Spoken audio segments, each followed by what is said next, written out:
Alright folks, welcome to the TheIntelFrog Report for Thursday, December 29th, 2022. Let's start off over here at ADS-B Exchange. Currently sitting at 144 military aircraft up over the U.S. That's about half of what it normally is, but the week between Christmas and New Year's is traditionally pretty slow. A lot of people are on leave, so there's not a lot of operations going on at this present time anyway. We do have a E6B Mercury up. That's a Navy command and control aircraft that speaks with the submarines. This is what the E6B looks like. It's a big white 707 quad engine with a doghouse on the back. Some of them have a second doghouse back here. He's been up for a couple of hours now, just farting around Oklahoma, Kansas, and Oklahoma. Now it looks like he's in an orbit. Yeah. Sitting in an orbit for a little while. This could be an ALCS mission, Airborne Launch Control System, although those normally come out of Offutt instead of out of Tinker. It could be just building flight time.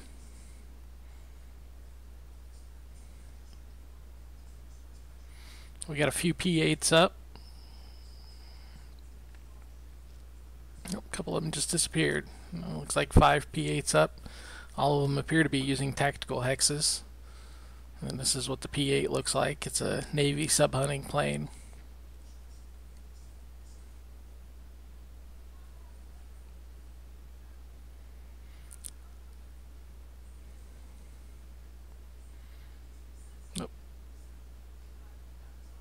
Let's take a look at Europe. Not a whole lot going on over there. We got a P8 that's coming across Spain. Looks like he's heading to probably NAS Sigonella, if I had to guess. Been seeing some patrols out in the Atlantic off the coast of France and Spain lately, from aircraft both in Sigonella and Sigonella, Italy, which is right here, and Keflavik, Iceland, which is up here.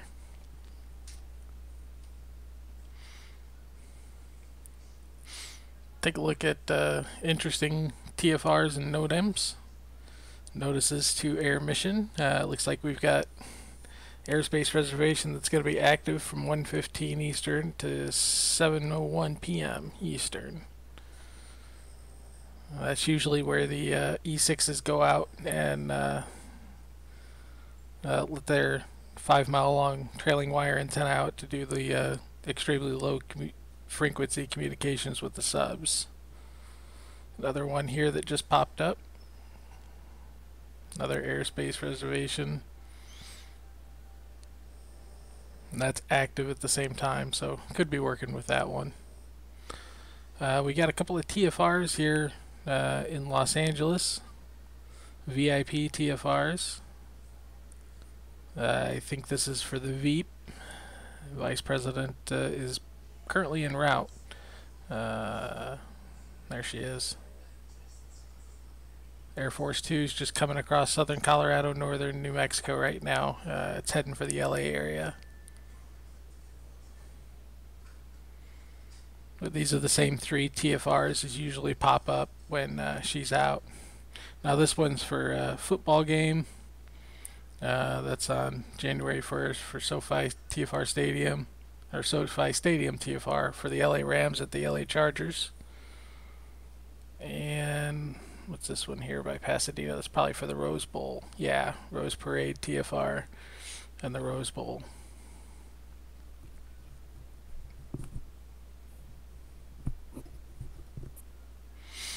All these white boxes are UAV operations.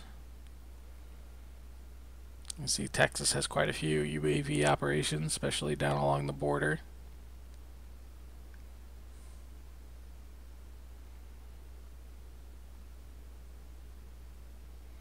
Not seeing anything else that wasn't there before. Looks interesting. Let's take a look at the active special use military operational areas. This is as of 1844 Zulu.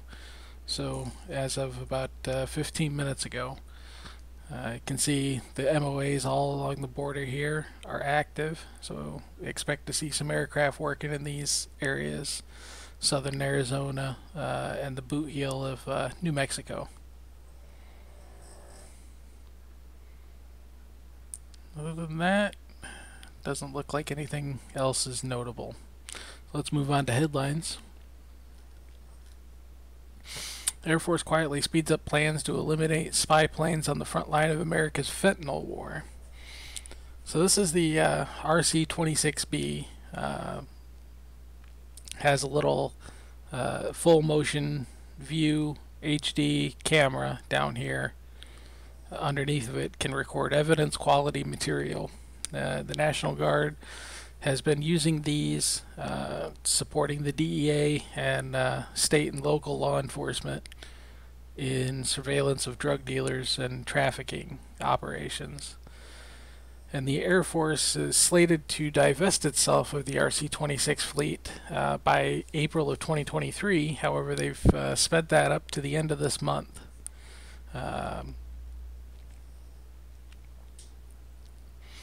Congress has failed to adopt a provision that would have extended funding for the aircraft. So no funding, no flying. In November, pilots received orders instructing them to take their planes to the Boneyard, which is Davis-Monthan Air Force Base, before the end of the year so they could be scrapped for parts rather than sold to other non-Defense Department entities. Now, these are pretty much obsolete. The airframe still flies, but this camera and gimbal and everything is no longer in production.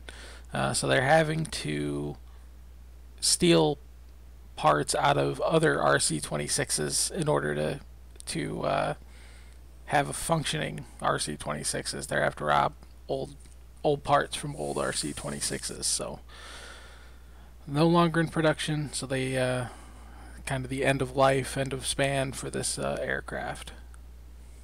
There is no replacement for it either. Air Force hasn't come out with a replacement for the airframe. So that's got local law enforcement, state law enforcement, federal law enforcement kind of that have been using these, have been trying to lobby their elected officials to keep the program, but the Air Force seems to be dead set on divesting itself of it. Army news. The Sikorsky is challenging the U.S. Army's helicopter award. U.S. Army awarded the contract to Textron Bell for this long-range assault aircraft. And the Sikorsky, who was a competitor, is now challenging that. The GAO confirmed it has an open protest filed today challenging the award of the Army Future long-range assault aircraft.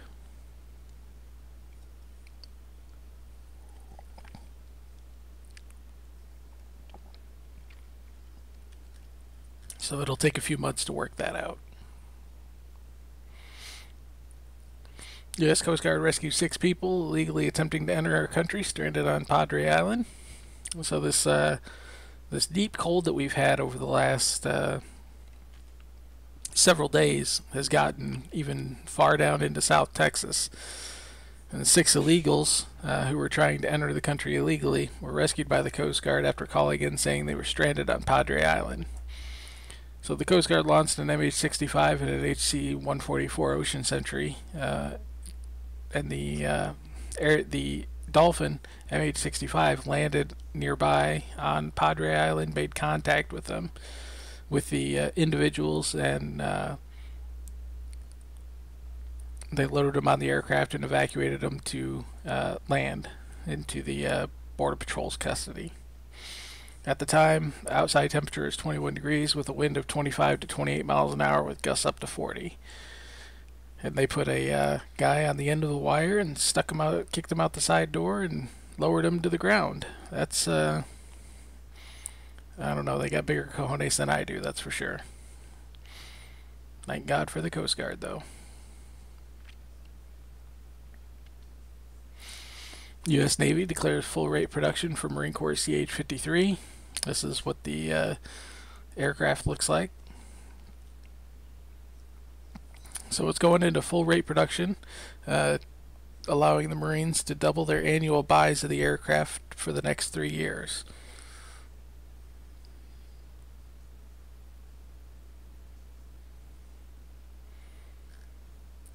It's up to 200 aircraft, I believe.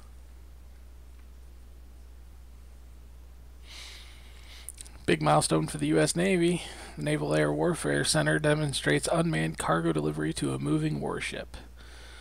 So they used a couple of UAVs, the VBAT 128 and the Skyways V2.6B, and they did a delivery from shore to shore, or shore to ship, and ship to ship while underway. Delivering cargo weighing less than 50 pounds, which constitutes 90% of Navy logistics deliveries. So these UAVs could be taking over for the, right now they're doing it with H-60 Seahawks, usually is what they're doing the vertical replenishment with. The Navy Sealift Command, Military Sealift Command, has some other kind of helicopter. I forget off the top of my head. It's not an American variety. I think it's a Merlin maybe that they use to do vertical replenishments with as well. So these drones could be taking over for that in the near future.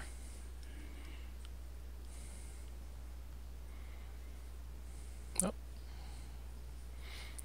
In major step, Space Force takes over all military satellite communications. So Space Force has taken over all DoD's SATCOM functions, including operations, training, acquisition, and other activities. Army transfers were expected to include $78 million in operations, maintenance, and 500 positions. Though the Space Force has been steadily standing up new commands. We just covered the new command in South Korea.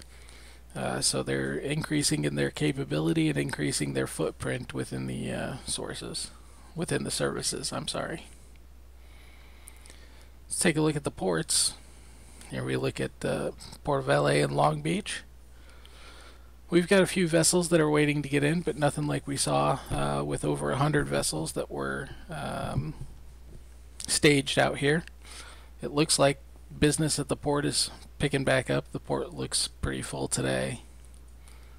Let's see if we've got any from China in here, Hong Kong, Great Britain, Singapore, Taiwan, China, Taiwan. So we got a few. I remember that a lot of the cargo has been shifted to the ports on the east because of the backlog that we saw here last year and early this year. Houston still has quite a substantial backlog. As you can see, there's vessels stacked up on both sides of the channels, cargo and tanker vessels. Yeah. I remember circles are anchored, arrows are moving.